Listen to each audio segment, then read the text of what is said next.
क्योंकि सद्गुरु कबीर का मंच है ही हमारे एक एक पल को सुधारने सजाने के लिए।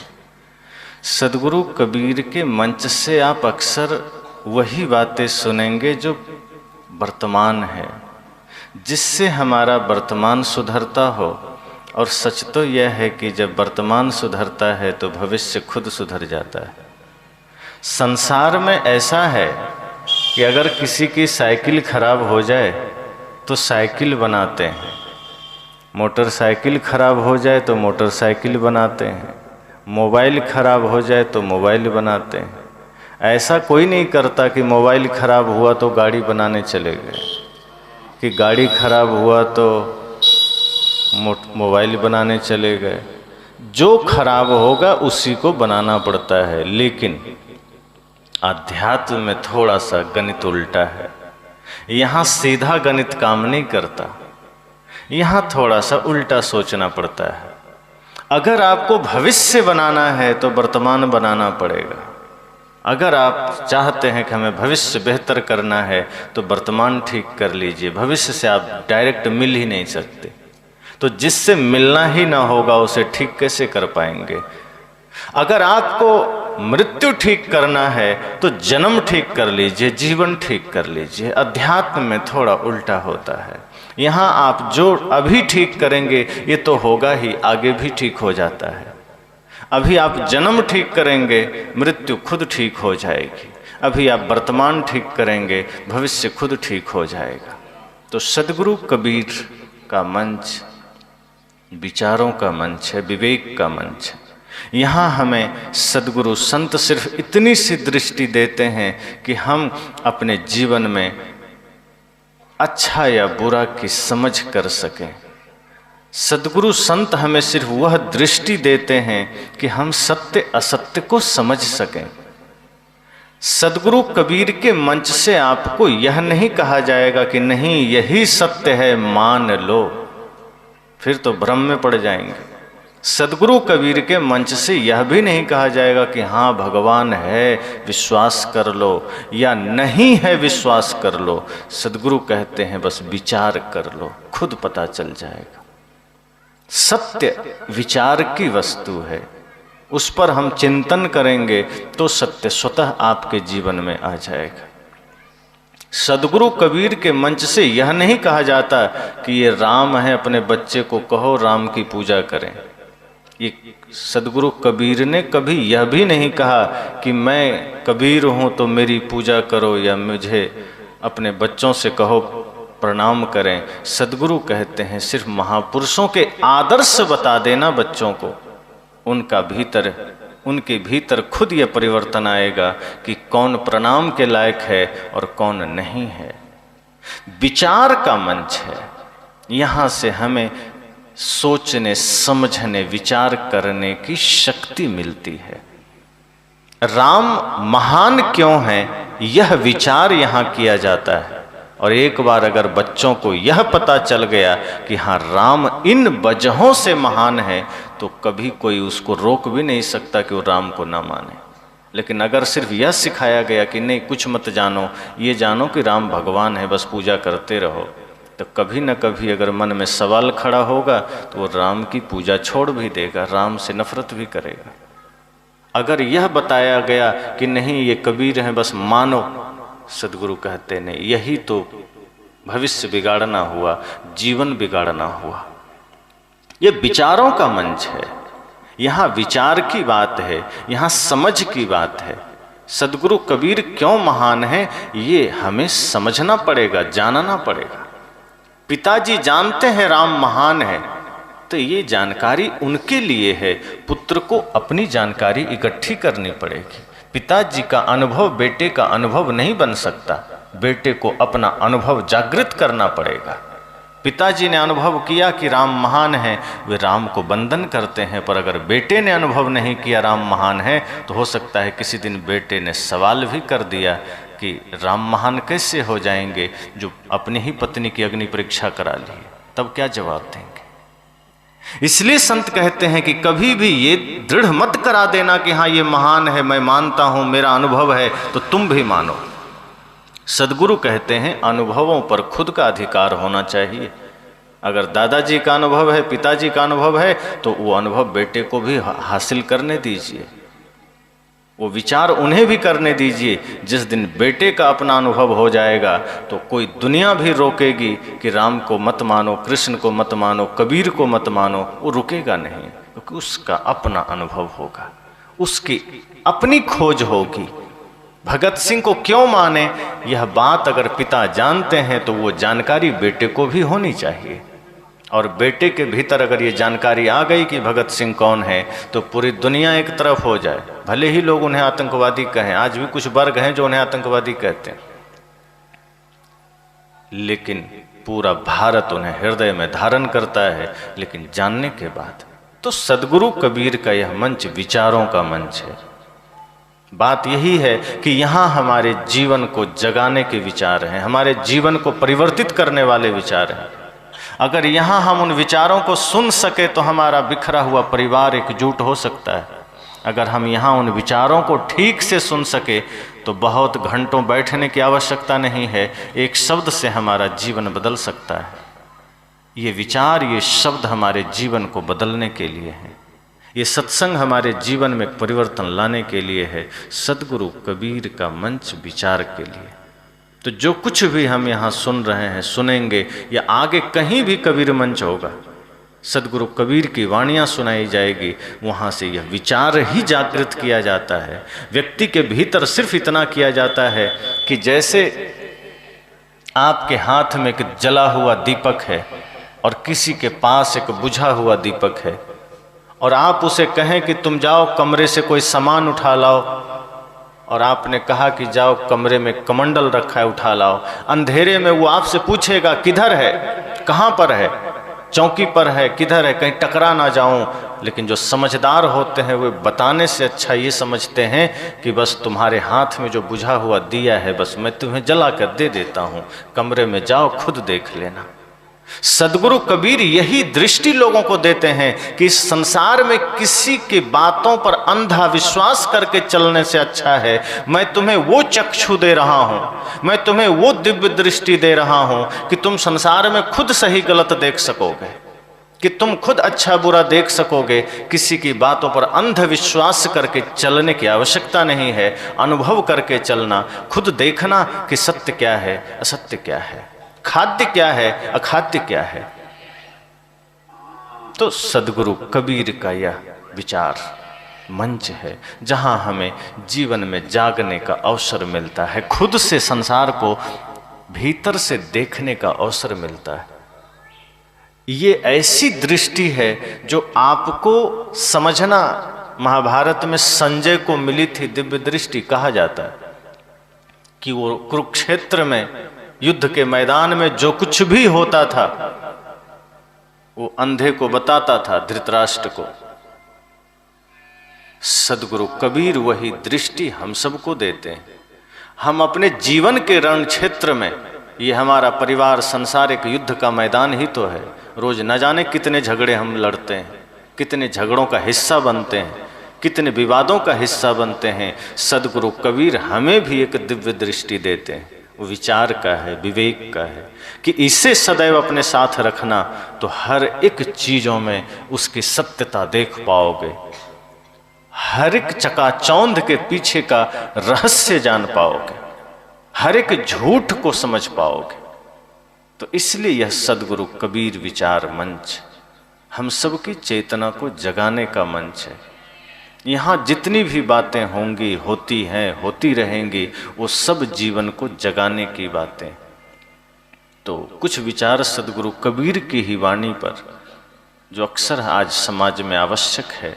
साहब कहते हैं, जाघर प्रेम न संचरे ता घर जान मसान।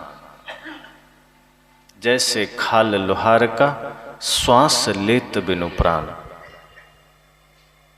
किसी ने कहा कि पास में मसान है, वहाँ मुर्दे सो रहे हैं, मुर्दों की संख्या काफ़ी है, और हम लोग तो गांव में रहते हैं, सभी जगे हुए लोग हैं।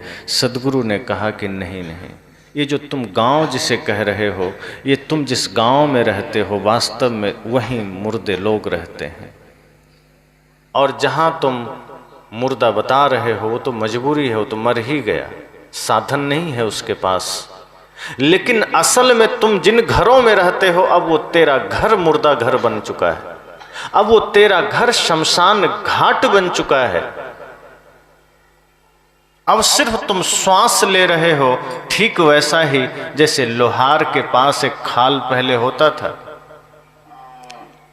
बड़ा सा बना होता था, उसको खींचता था तो उसमें सांस आती जाती थी और उसकी हवा से भट्ठी में आग प्रज्वलित होती थी और उससे जो धातु है लौह का धातु वो पिघलता था, गर्म होता था, नरम होता था।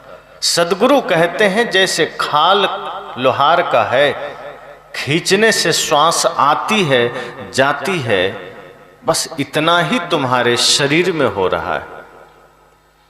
तुम मुर्दा से कम नहीं हो, श्वास आ रही है जा रही है, लेकिन जिंदा होने का कोई प्रमाण नहीं है, जिंदा होने का कोई सबूत नहीं है। लोगों ने कहा ये तो बड़ी गहरी चोट है, ये सब लोग मरे हुए हैं, क्या संसार में कोई जिंदा नहीं है? सद्गुरु कहते कोई जिंदा नहीं, बिरला कोई जिंदा होगा, नहीं तो सब मरा हुआ है। कहा कैसे? सद्गुरु कहते हैं जिस हृदय में प्रेम नहीं उसे मरा हुआ ही समझना। जहां प्रेम है वहीं जीवंतता है, वहीं जीवन है, और जहां प्रेम नहीं है वहां मुर्दापन है। वहां समझना कि आदमी घर में है फिर भी वो मरघट में है। और ऐसे भी देखा जाए तो हम सब का गांव, हम सब का घर असली मरघट है, क्योंकि यहाँ कोई स्थिर नहीं रहता। जो कोई भी जन्म लेता है यहाँ से मर करके मरघट चला जाता है। तो जिसे हम मरघट कहते हैं वास्तव में वो मरघट नहीं है, और जिसे हम बस्ती कहते हैं वास्तव में वो बस्ती नहीं है। बस्ती मतलब जहाँ बस गया कोई हटेगा नहीं, मरघट मतलब जहाँ लोग मर के घट रहा हो। तो मरघट में कोई जाके नहीं मरता, घर में मरता है। जहाँ मरता है वहीं मर के घट रहा है। तो घर मरघट तो गांव हुआ, और बस्ती जिसे हम कहते हैं जहाँ बस गया, मरघट बस्ती है। एक संत बैठे थे रास्ते में, कुछ लोगों ने कहा कि मुझे बस्ती जाना है, रास्ता बताएं। संत ने कहा दाएं चले जाओ, उधर मरघट था। वो आदमी मरघट पहुंच गया, देखा सुनसान मुर्दे जल रहे हैं। वो आदमी बड़ा हैरान हुआ, कहा लगता है कोई पागल तो नहीं था, पागल ही होगा, सुनसान में बैठा है, साधु तो नहीं होगा। आया, झल आया, कहा कि हमें पागल समझते हो, मैं तुमसे रास्ता पूछा, मार्ग पूछा, और तुम मुझे मरघट भेज दिए। मैंने बस्ती का मार्ग पूछा था। संत ने कहा गहराई से सोचो तो मैंने तुम्हें वास्तव में बस्ती ही भेजा था, अब तुम मरघट जाओगे। कहा ये क्या उटपटांग बातें हैं? संत ने कहा बताओ तुम जिसे बस्ती समझते हो वहां आज तक कोई बसा क्या? धीरे धीरे लोग उठ करके यहीं तो आते हैं, और जो यहां आया यहां से कहीं गया क्या? राख भी यहीं मिलेगी, वो आदमी यहां से कहीं जाता नहीं है। तो जिसे तुम मरघट समझते हो वास्तव में वही बस्ती है, और जिसे तुम बस्ती समझते हो वास्तव में वही मरघट है। चलते चलते संत ने उसके जीवन की ज्योति जगा दी। उसने कहा बात तो ठीक है, जिस बस्ती में हम बस्ती समझ करके मस्ती करते हैं, लेकिन वो इतना वीरान होगा, इतना विघटन होगा उसका, अब पता चला। संत ने कहा यही दृष्टि तो हम देते हैं, ताकि जीते जी ये जान लो कि जिसमें तुम मन फंसा करके अपनों से विरोध कर लेते हो, जिस शरीर संसार और माया के चक्कर में अपने ही घर के विरुद्ध, अपने ही लोगों के विरुद्ध खड़े हो जाते हो, अपने ही भाई के विरुद्ध खड़े हो जाते हो, वो सब छूटने वाला है। ये परिवार से बड़ा धन तुम्हारा कुछ नहीं, लेकिन परिवार को तुम पीछे कर देते हो। धन के चक्कर में, पद के चक्कर में, माया के चक्कर में अपने ही भाई का दुश्मन बन जाते हो, अपने ही पिता का दुश्मन बन जाते हो, अपने ही पड़ोसी का दुश्मन बन जाते हो। और यही तो तुम्हारे जीवन में मुर्दापन है। तुम्हें लगता है तुम जिंदा हो, लेकिन तुम मुर्दा हो। उस आदमी ने सिर झुकाया, कहा बस हमें समझ में आ गया कि जगत क्या है।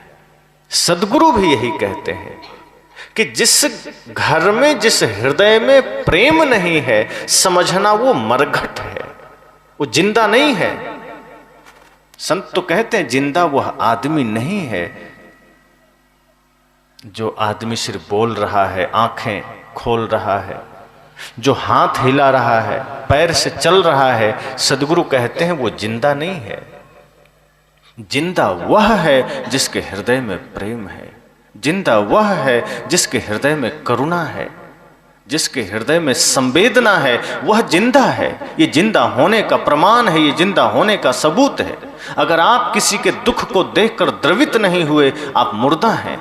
अगर आपको किसी जीव का कष्ट देख करके भीतर संवेदना जागृत ना हुई, तो आप जिंदा नहीं हैं, आप मुर्दा हैं।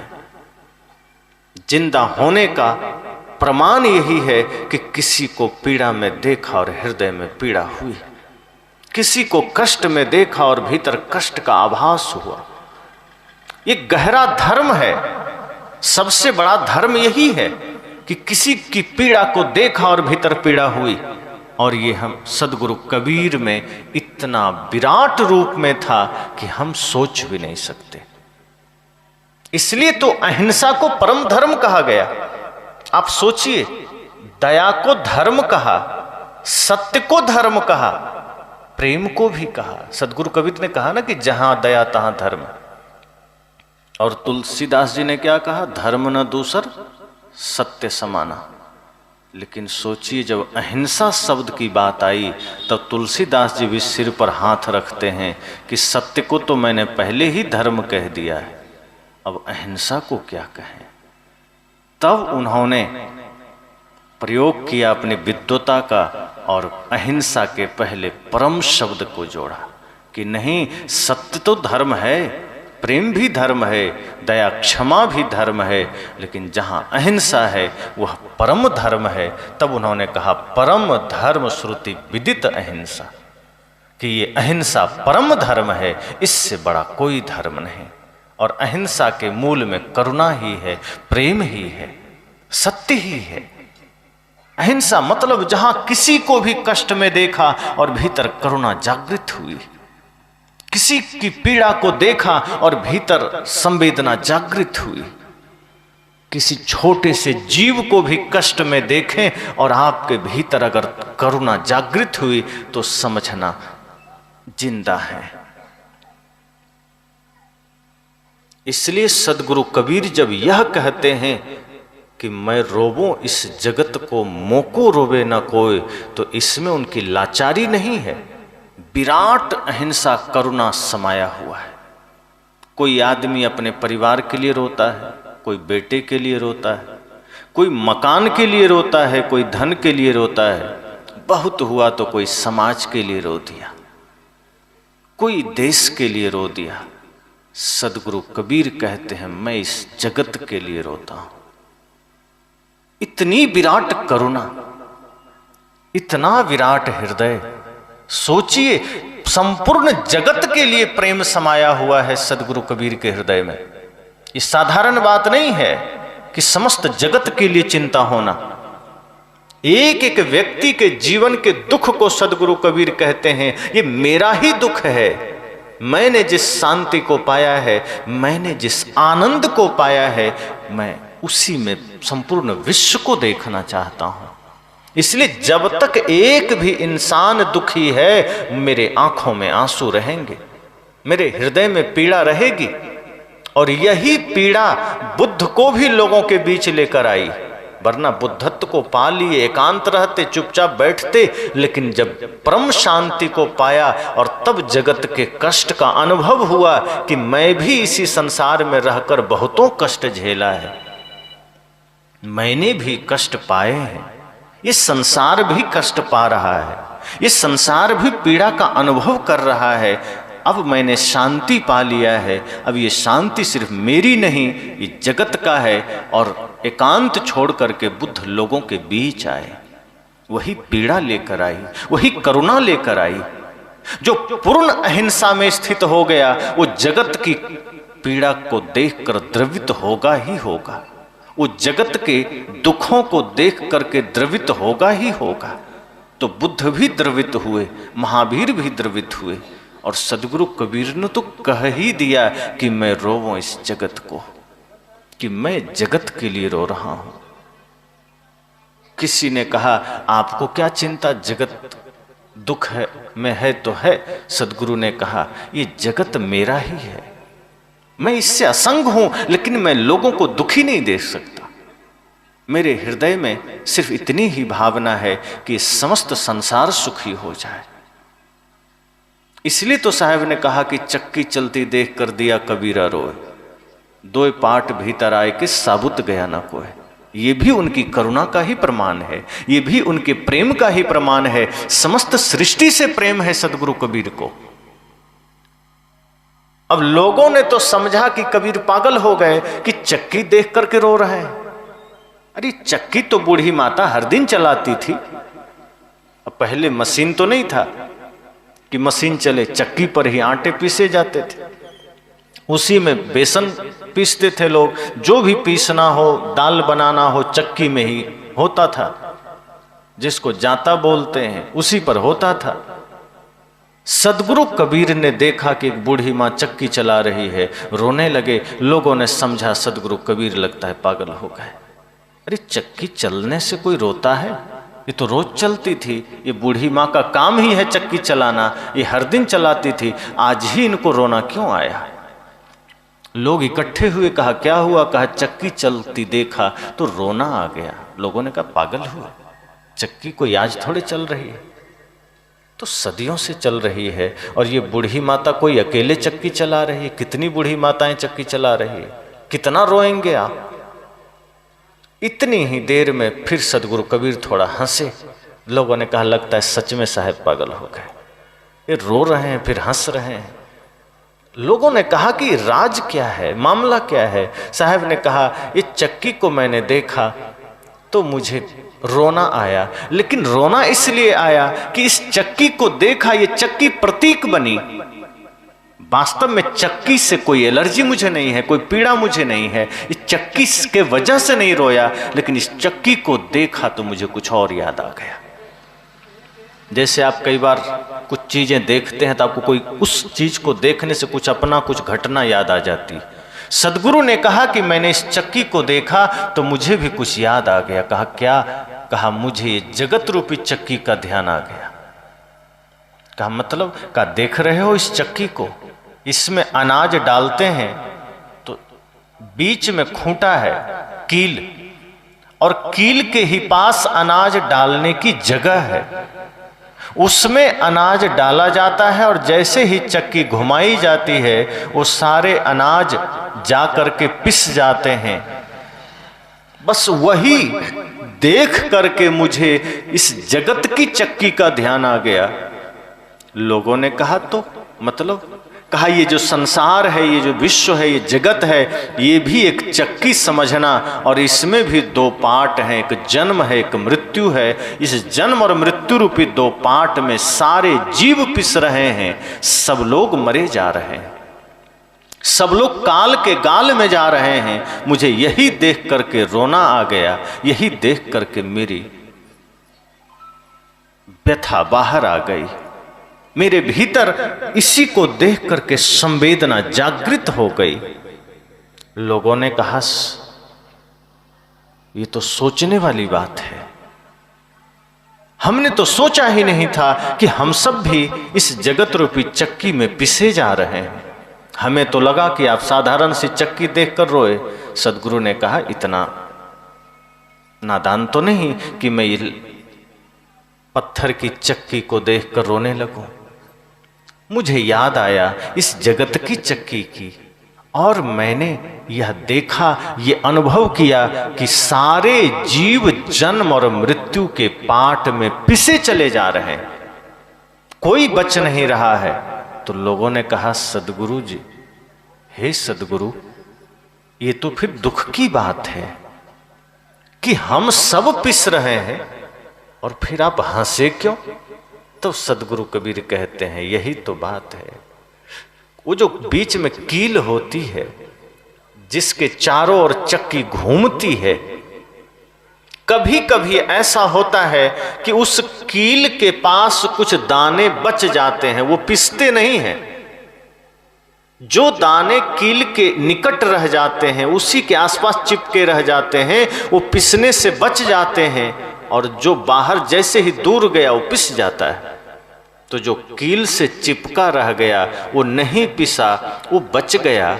इस जन्म और मृत्यु रूपी पाट में, इस संसार रूपी पाट में भी जो सदगुरु रूपी कील के निकट चला गया वो पिसने से बच गया, वो नुकसान उसका नहीं हुआ। अर्थात शरीर तो क्षीण हुआ, लेकिन उसके कर्म, उसके संस्कार इतने पवित्र हो गए कि वो अमर हो गया। सदगुरु रूपी कील से जो चिपक गया, सदगुरु रूपी कील के पास जो आ गया, वो व्यक्ति अमर हो गया। यह ध्यान करके थोड़ी हंसी आई कि चलो इस संसार में एक आसरा तो है, एक सहारा तो है सदगुरु चरण का, कि जो सदगुरु संतों की चरण को गह लिया, पकड़ लिया, यमराज उसे नहीं छू सकता, मृत्यु उसे नहीं छू सकती। तो प्रेम जब हृदय में हो वो आदमी जिंदा है। अहिंसा हृदय में है तो समझना वो आदमी जिंदा है, वो मुर्दा नहीं है। लेकिन जिसके हृदय में प्रेम नहीं है, जिसके हृदय में करुणा नहीं है, जिसके हृदय में संवेदना नहीं है, वो समझना मुर्दा है। तभी तो कभी कभी लोग कहते हैं कि ये आदमी, इसकी क्या बात करते हो, तो पूरा पत्थर दिल है, इसको कोई फर्क नहीं पड़ता, कोई रोवे गावे दुखी रहे, ये पत्थर दिल सदगुरु कहते हैं। लेकिन मुझे तो चिंता है, मुझे इस जगत की चिंता है, मुझे समाज की चिंता है, क्योंकि आज जगत विघटन के मार्ग पर है, आज यह जगत बर्बादी के मार्ग पर है। आज घर घर नहीं रहा, आज परिवार परिवार नहीं रहा, समाज समाज नहीं रहा, ये आज देश देश नहीं रहा, सब विखंडित हो गए। हमारा परिवार बिखरा, समाज बिखरा, घर बिखर रहा है, लोगों का जीवन बिखर रहा है। जिस घर में पवित्रता होनी चाहिए, प्रेम होना चाहिए, जिस घर में दिव्यता होनी चाहिए, वो घर आज बुचड़खाना बन रहा है, कबाड़खाना, होटल बन रहा है। प्रेम नहीं, सामंजस्य नहीं, एक दूसरे में समर्पण नहीं। सदगुरु कहते हैं मैं इस जगत की इस पीड़ा को देखकर बड़ा व्यथित हूं, और मुझे लगता है सब लोग मुर्दा क्यों हो रहे हैं। सुनहरा जीवन मिला, बढ़िया मनुष्य शरीर मिला, प्रेम से जीते, सत्य के साथ जीते, अहिंसा के साथ जीते, बर्बाद किए जा रहे हैं। हम बर्बादी का कारण बनते जा रहे हैं, अपने जीवन को तो बिगाड़ते ही हैं। कितने लोगों के जीवन बिगाड़ देते हैं, कितने लोगों के साथ खिलवाड़ करे जाते हैं। अपने बच्चे को तो बिगाड़ते ही हैं, अन्य के लोगों के लिए भी हम बिगाड़ का कारण बन जाते हैं। सदगुरु कहते हैं मुझे इसलिए पीड़ा हो रही है कि मैं देख रहा हूं जगत को कि चारों ओर दुख है, चारों ओर संताप है, चारों ओर कष्ट है, लेकिन निवारण का उपाय तो है।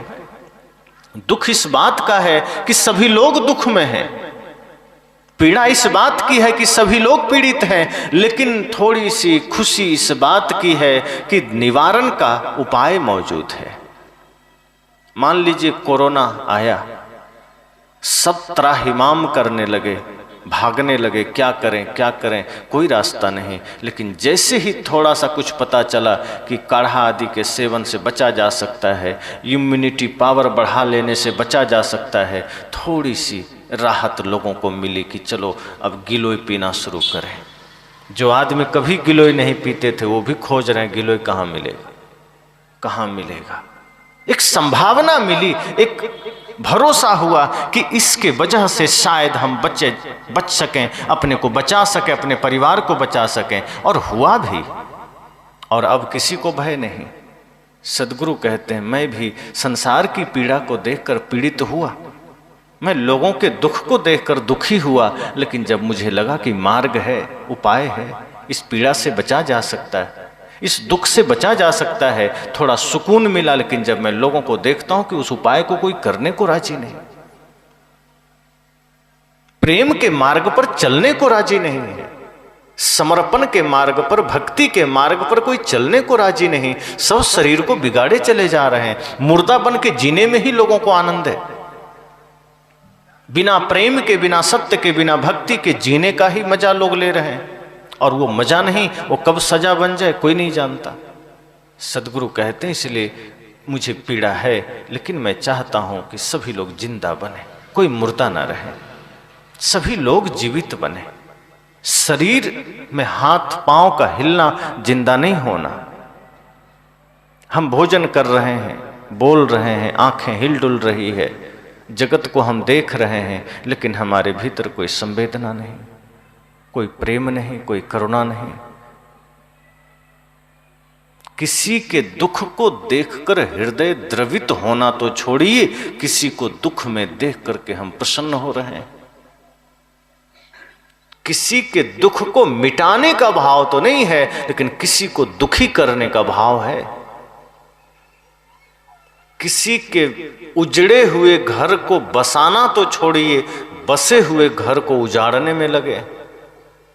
किसी को 2 रुपया हम देंगे क्या?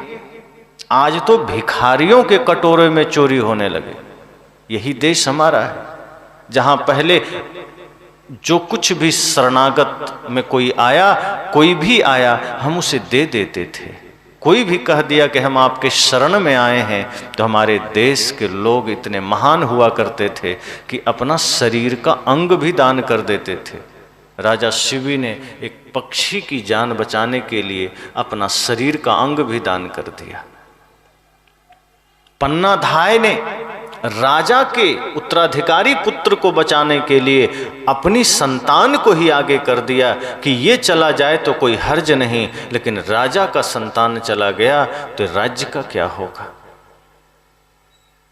लेकिन आज अपने स्वार्थ के लिए, अपने निज हित के लिए हम अपने ही पुत्र को नहीं छोड़ते, उस पर भी कुठाराघात करते हैं, दूसरे पर तो करते ही करते हैं।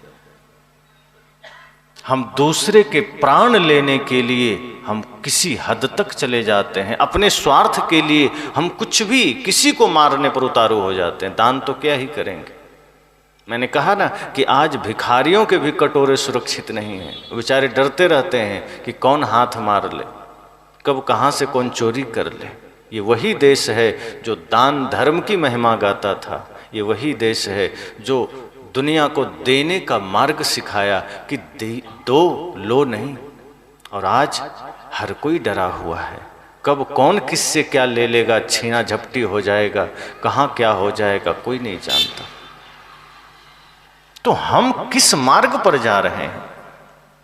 हमारे भीतर संवेदना खत्म हुई। हमारे सामने कोई लाचार पड़ा है, हमारा हृदय नहीं पिघलता।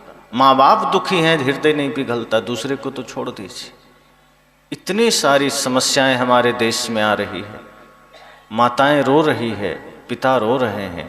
वृद्धाश्रम जाके कभी देखिए, इतनी दुर्गति है। एक बार मुझे बगल से गुजरने का अवसर मिला। मैंने देखा कुछ बुजुर्ग वहां बैठे हैं, चेहरे पर सिर्फ दुख के भाव हैं, आंखों में सदैव आंसू बने हुए हैं। वो आंसू कभी सुख नहीं रहे हैं। हाथ कांप रहे हैं, अपने से कपड़े धो रहे हैं, अपने से कहीं झाड़ू लगा रहे हैं। और उस अवस्था में वो बैठ करके आपस में सिर्फ यही बातें कर रहे हैं कि बड़ा सपना देखा था, बड़े ख्वाब देखे थे कि बेटे योग्य बनेंगे, बहुएं घर आएगी, बुढ़ापा शांति से कट जाएगी। लेकिन सब पर पानी फिर गया। नियति ने कहाँ लाके खड़ा कर दिया। अपने से अपना कपड़ा धोने को मजबूर हैं 80 साल में, झाड़ू लगा रहे हैं, तब कुछ भोजन मिल जाता है। दुख बांटने के लिए कोई नहीं है, आपस में वो भी दुखी, हम भी दुखी, एक दूसरे को दुख कह करके रो रहे हैं। मैंने कहा यही आज हमारे समाज की हालत है, यही स्थिति है। और जिन घरों में थोड़ी सी भी समझदारी है, थोड़ा सा भी ज्ञान है, वो बचा हुआ है।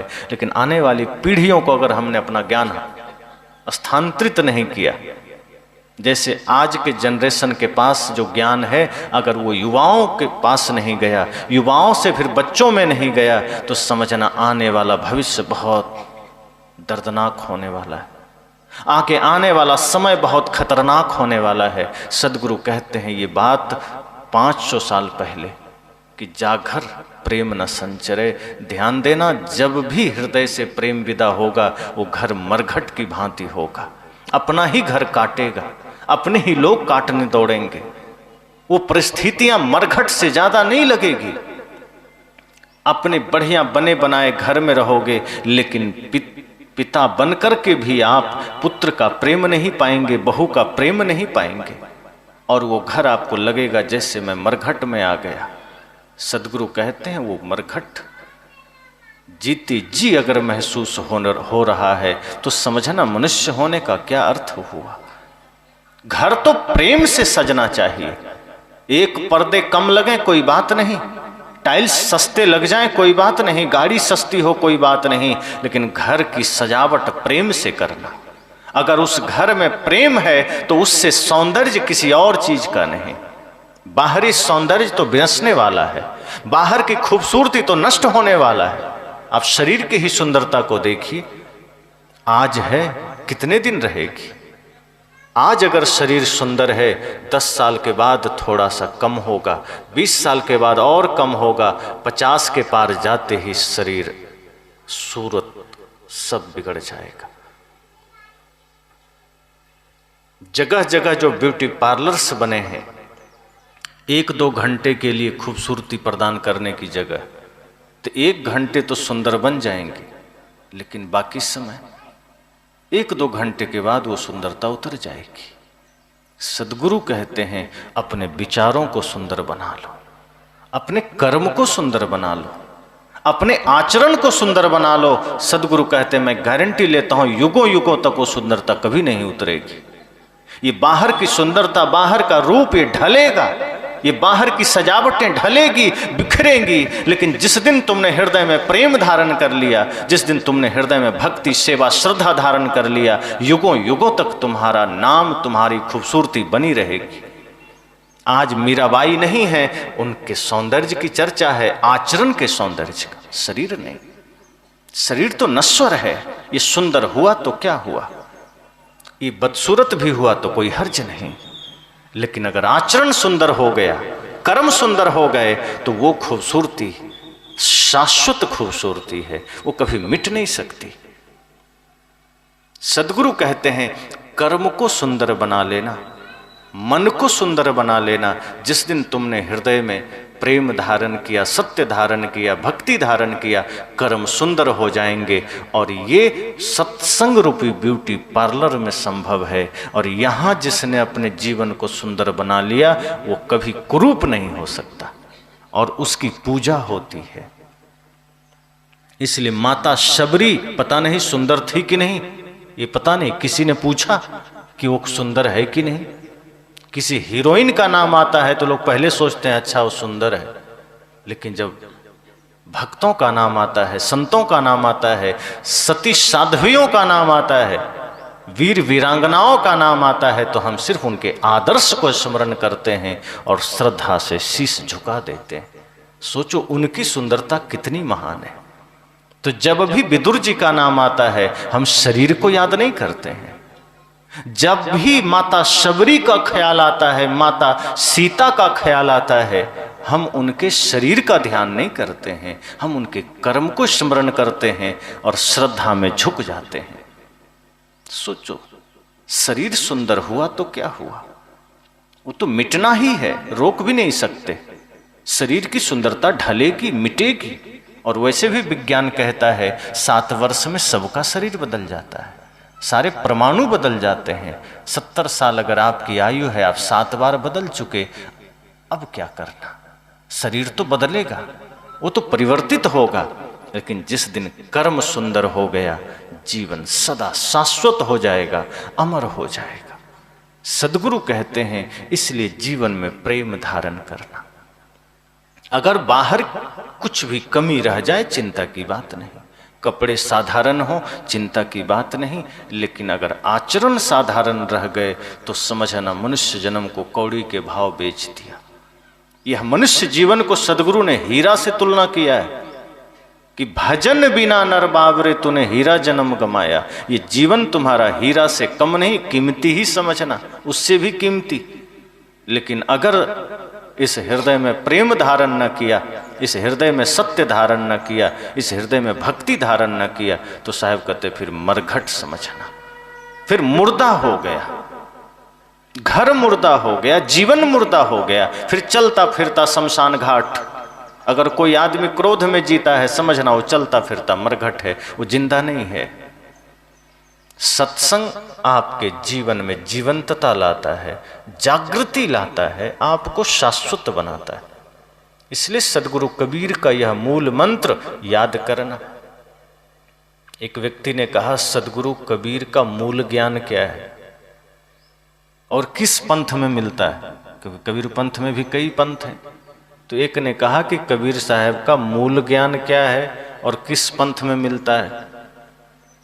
अब वो व्यक्ति पूछने आया था, लेकिन जिज्ञासा बस नहीं आया था, वो पहले से ही तय करके आया था कि कोई एक पंथ है जहां ये सच्चा ज्ञान मिलता है।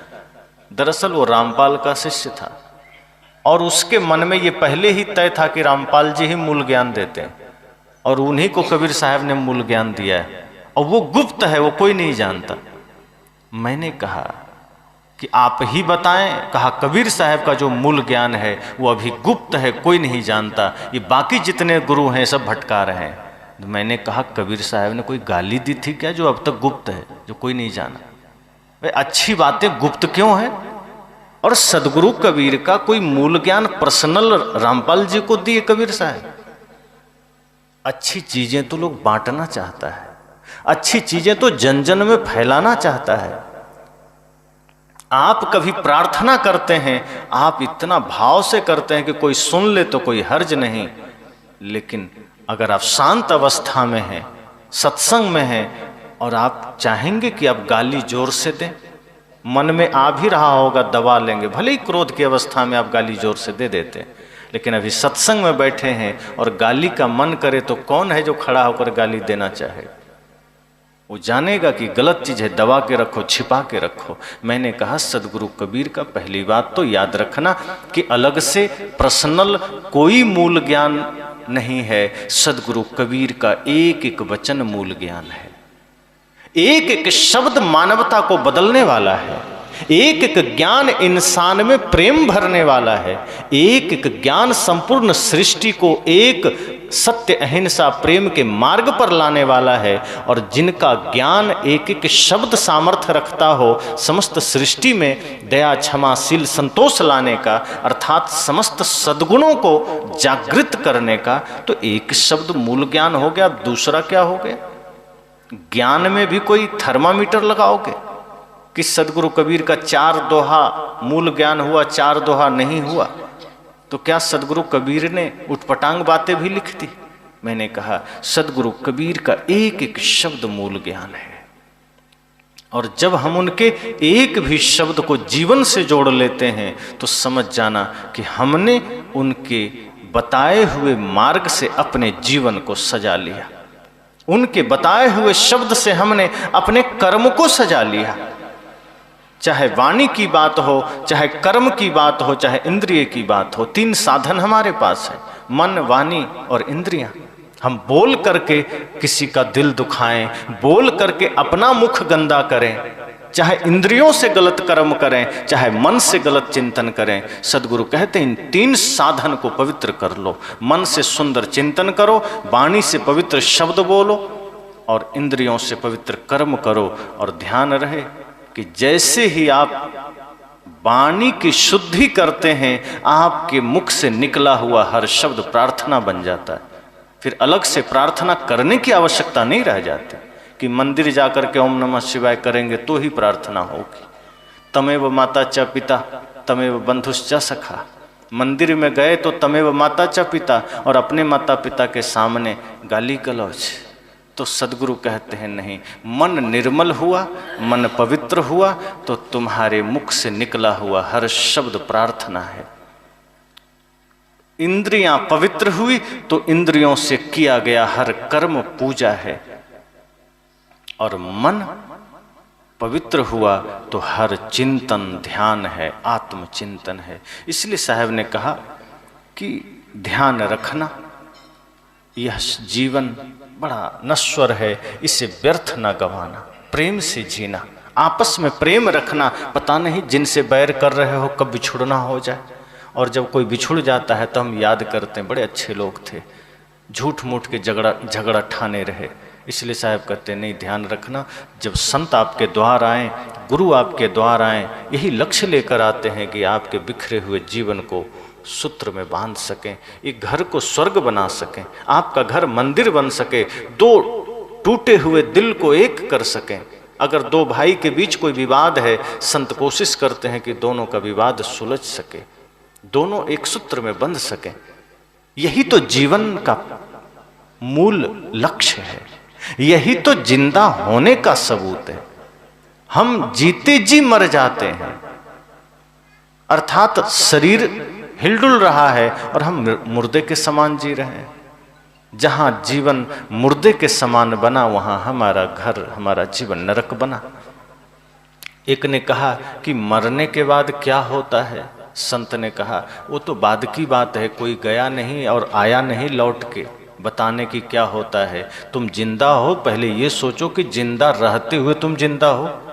मरने के बाद क्या होगा वो तो बाद की बात है। कोई मर के गया, वो रिटर्न आया नहीं बताने कि मैं क्या हुआ नहीं हुआ, अनुमान की बात है। पर तुम जिंदा होते हुए जिंदा हो के नहीं, ये सोचो। और तुम क्या कर रहे हो? अगर जिंदा हो ये तुम्हारे हाथ में है। अब यह सोचना कि वास्तव में जिंदा हो। किसी की पीड़ा देखी, तुम्हें पीड़ा हुई? किसी को दुख में देख करके तुम्हें दुख हुआ? तुमने अपने जीवन को पवित्र बनाया? अगर तुम्हारे ही जीवन में कचड़े भरे हैं और तुम सोच रहे हो मरने के बाद क्या होगा, अरे जीते जी तो ठीक कर लो। ये हाथ में है, जो मिला हुआ है इसमें तुम कचड़ा बो रहे हो, इसमें तुम गंदगी फैला रहे हो। चिंता मरने के बाद क्या होगा, मरने के बाद जो होगा देखा जाएगा।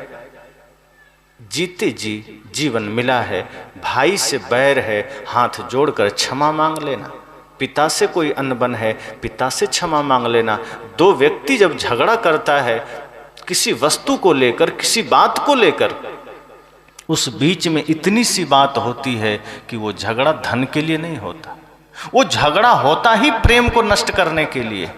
मान लीजिए दो भाई में झगड़ा हुआ और वो एक भी अपशब्द कहीं से भी आएगा, वो एक एक अपशब्द उस प्रेम को खंडित करेगा और धीरे धीरे धीरे धीरे पूरा प्रेम जिस दिन खंडित हुआ, दोनों के बीच के संबंध खत्म हो जाएंगे।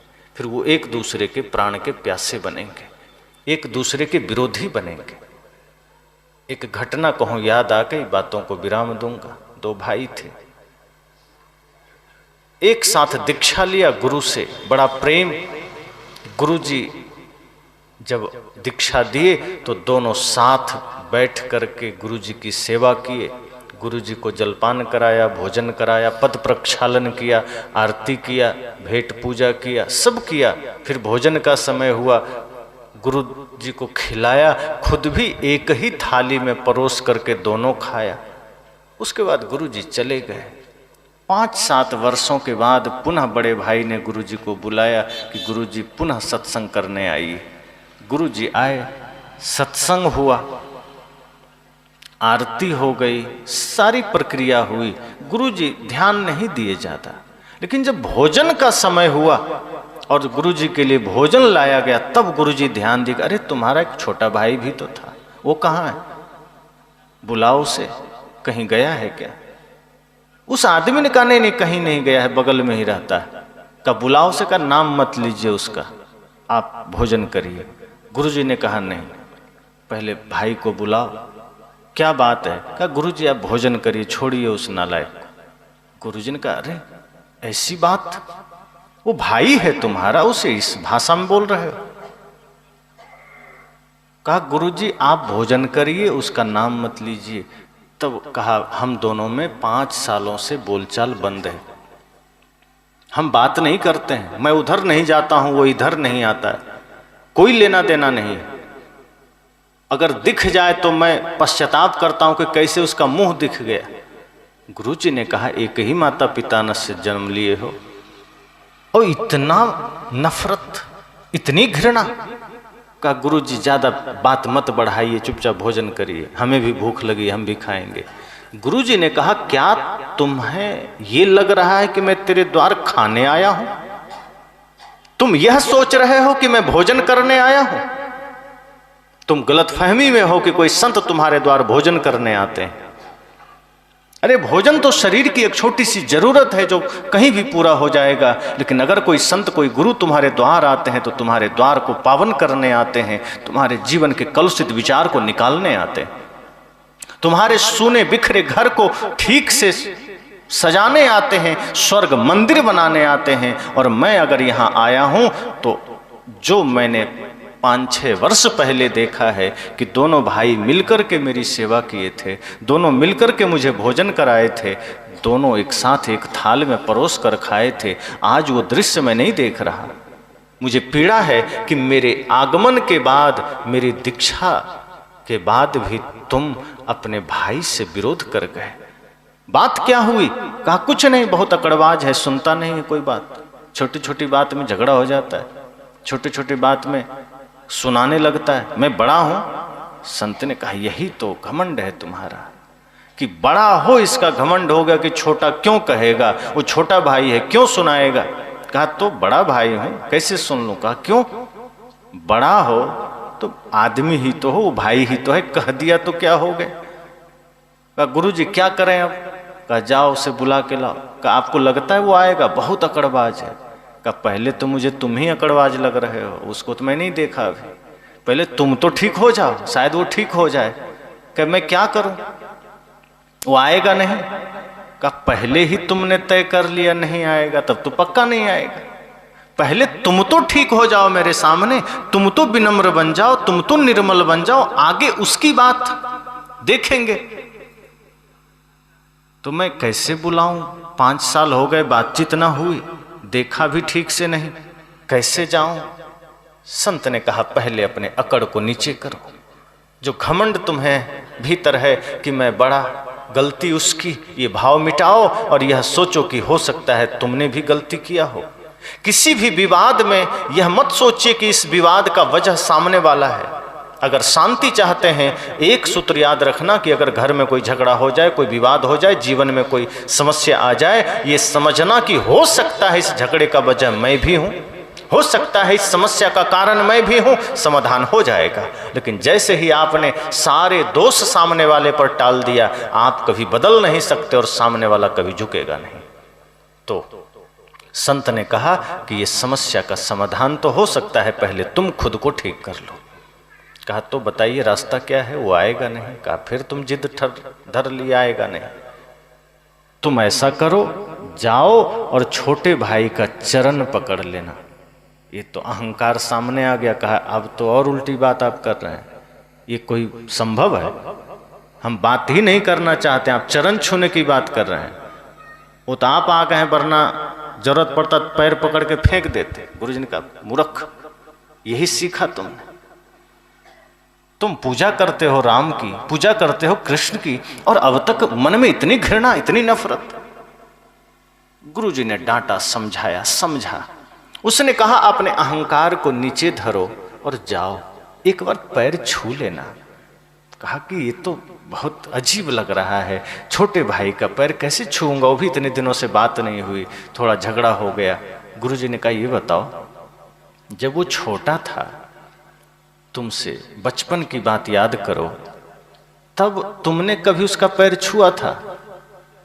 तब तो हजारों बार छुआ था। कहा कैसे? कहा जब नहलाते थे तो पैर पकड़ के, हम ही तो नहलाते थे। जूता पहनाते थे तो कितने बार पैर पकड़े हैं उसका।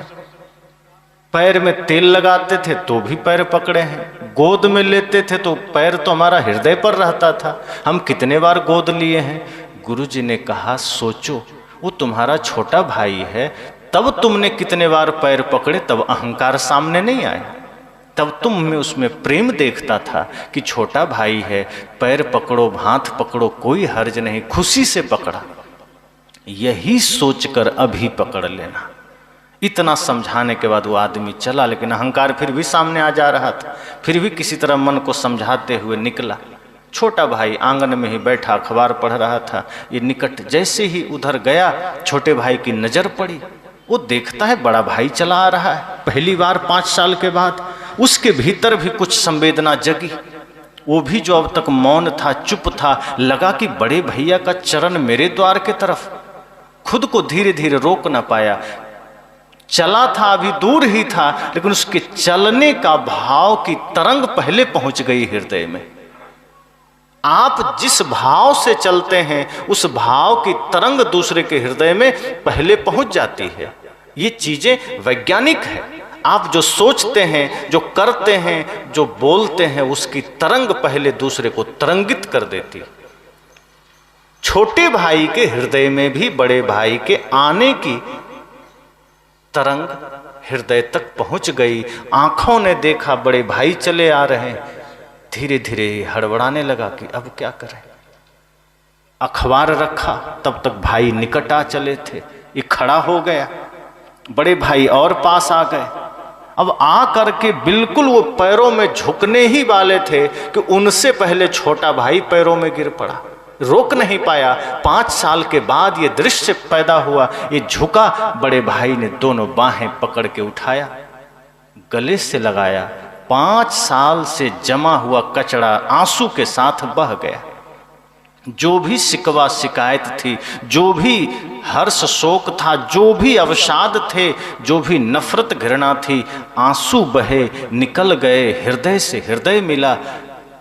बड़े भाई ने कहा, छोटे भाई माफ कर दो। छोटे ने कहा, भैया ये क्या कह रहे हैं? हम तो कब से प्रतीक्षा में थे कि आपका एक आदेश हो और मैं दौड़ा हुआ चला आऊं। आप ही ने तो घर से निकाल दिया था, आप ही ने बाहर कर दिए थे, तो हम प्रतीक्षा में थे। हम तो कब सोचते थे कि भैया कब एक बार नजर इधर करेंगे और मैं उनके चरणों में चला जाऊंगा। मेरा क्या दोष? लेकिन मैं मानता हूं कि मैं भी दोषी हूं। दोनों ने अपनी अपनी गलतियां स्वीकारी। जब प्रेम जगता है तो अपनी गलतियां स्वीकारी जाती है, और जब नफरत रहता है तो दूसरे की गलतियां बताई जाती है। लेकिन अब तक एक दूसरे की गलती बता रहे थे। जैसे ही सदगुरु संत की कृपा से हृदय में थोड़ा सा प्रेम जगा, दोनों कह रहे हैं, नहीं मुझसे गलती हुई, मुझसे गलती हुई, मुझे आ जाना चाहिए। आपने मना किया फिर भी मैं आ जाता। बड़े भाई ने कहा, नहीं छोटे, तुम तो ठीक हो, तुम्हारा कोई दोष नहीं, मैं ही अहंकार में तुम्हें नकार दिया। और दोनों रो करके फिर एक दूसरे को बाहों में बाहें डाल करके प्यार से गुरुजी के पास गए। चरणों में एक साथ शीश झुकाए। गुरुजी ने देखा, प्रसन्नता हुई। गुरुजी ने कहा, मैं इसलिए ही आता हूँ, तुम दोनों को एक साथ देख करके, तुम दोनों को प्रेम में देख करके, एक दूसरे के प्रति समर्पण देख करके मेरा आना सफल हो गया, मेरा यहाँ खड़ा होना सफल हो गया। अगर मैं यूं ही चला जाता तो मेरा आगमन व्यर्थ होता। बड़े भाई ने कहा, गुरुजी आप सच में भगवान हैं। आपके ज्ञान के और प्रेम के चोट ने मेरे भीतर के सारे कलुषित विचार मिटा दिए। मैं अकड़ में विकारों के अधीन होकर के, अहंकार के अधीन होकर के अपने प्यारे छोटे भाई को ही नकार दिया था। उसी से मैंने विद्रोह कर लिया था। मैं राम की पूजा करता हूँ, मैं राम की उपासना करता हूँ, लेकिन अपने ही भाई में मैं भरत का दर्शन न कर सका। छोटे भाई ने कहा कि मैं भी राम जी की पूजा करता हूँ, लेकिन अपने भैया में मैं राम न देख सका। मुझसे भी भूल हुई। राम जी की कथा सब सुनते हैं, रामायण का पाठ करते हैं, लेकिन हम यह भूल जाते हैं कि राम जी का जीवन अगर हमारा जीवन बन जाए तो घर में कभी बंटवारा ना होगा, कभी विवाद ना होगा, कभी माता पिता को दुख भोगना नहीं पड़ेगा, कभी उनको रोना नहीं पड़ेगा। संत ने कहा, मेरा आगमन सफल हुआ। अब दोनों भाई एक ही थाली में भोजन लिए, एक दूसरे को खिला के खाए, जीवन उनका बदल गया। संत कहते हैं, आप कब बदलेंगे? आपके जीवन में ये परिवर्तन कब आएगा?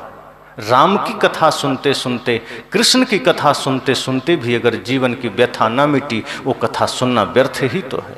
अक्सर मैं एक घटना का जिक्र करता हूँ कि दुनिया ने पूछा, दुनिया के लोगों ने राम से पूछा कि हे प्रभु, हे भगवान, पूरी दुनिया आपको भजती है, आपको याद करती है, आपका सुमिरन करती है, आपका जाप करती है, ऐसा कौन है जिसको आप जपते हैं, आप भजते हैं, आप याद करते हैं? जानते हैं राम जी ने क्या कहा? शिव जी का नाम नहीं लिया, किसी का नाम नहीं लिया कि मैं शिव जी को भजता हूं। राम जी ने कहा, भरत सरिस को राम सनेही, जग जप राम राम जप जेही। उन्होंने कहा, भरत से प्यारा मुझे कौन हो सकता है? दुनिया मुझे भजती है, मेरा नाम जपती है, मैं राम अपने छोटे भाई भरत को भजता हूं। ये प्रेम हम सीखते कहाँ हैं? जब अयोध्या लौटते हैं राम लक्ष्मण और सारे लोग, तो माता कौशल्या पहले राम का कुशल नहीं पूछते हैं, पहले लक्ष्मण के पास जाते हैं, और राम जी सर्वप्रथम माता कैकेयी और सुमित्रा के पास जाते हैं। ये प्रेम है। अपनी माँ तो अपनी है ही, उनसे तो प्रेम है ही, लेकिन अगर सौतेली माँ है, पहले वहाँ गए। और माता कौशल्या भी जानती है राम तो मेरा पुत्र है ही, लेकिन लक्ष्मण उनके साथ रहा है, ये तो मेरा पुत्र से बढ़कर है। क्या पूछते हैं कि बेटा, मेघनाद ने जो शक्ति बाण मारा था वो कहाँ लगा था?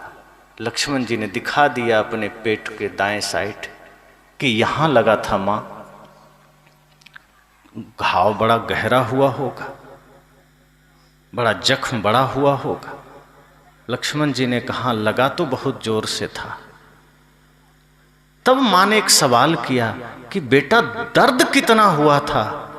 तब जानते हैं लक्ष्मण जी ने क्या कहा? माता मुझसे मत पूछो, मैं कुछ नहीं जानता, क्योंकि जब मैं होश में आया तो मैं भैया राम के गोद में था। दर्द इनसे पूछो, ये पता किए होंगे, इनको पता होगा, क्योंकि मैं जानता हूं कि मैं अगर होश में भी रहता तो मुझसे ज्यादा दर्द भैया राम को होता, इसलिए मेरे दर्द का पता मेरे भैया राम से पूछना। लक्ष्मण की कितनी आस्था है, कितनी श्रद्धा है। वो जानते हैं कि दर्द, गीता आप लोग सुनते ना, चोट लगे तुमको तो दर्द मुझे होता है। ये चीजें हम जीवन में कहाँ उतारते हैं? सदगुरु कहते हैं, जिस दिन प्रेम हृदय में जगा, समझना घर जिंदा हुआ, घर मंदिर बना, स्वर्ग बना। अभी तो हम घर को मरघट बनाकर रखते हैं। जिधर निकलो उधर ही ईर्ष्या, उधर ही द्वेष, उधर ही नफरत, उधर ही अपशब्द, उधर ही कटु शब्द, उधर ही गाली, उधर ही कुचिंतन। हमने मंदिर कहाँ बनाया घर? सदगुरु कहते हैं घर को मंदिर बनाओ, और ये प्रेम से होगा, ये सत्य से होगा, ये भक्ति से होगा। तो जब जीवन में हम भक्ति, प्रेम, सत्य, अहिंसा धारण करेंगे, हम सब का जीवन मंदिर बनेगा, घर मंदिर बनेगा, और वही स्वर्ग है। वरना हम तो मरघट बन के जीते रहेंगे, हम तो श्मशान घाट बन के जीते रहेंगे। सदगुरु कहते हैं अपने घर को जिंदा करना, अपने आप को जिंदा बना के जीना। मरना तो एक दिन है ही, उससे पहले मुर्दा बन के मत जीना। और जिसके जीवन में प्रेम नहीं, सदगुरु कबीर का ये बात याद रखना कि जिसके हृदय में प्रेम नहीं वो मुर्दा है। अभी इतना ही कहकर वाणी को विराम।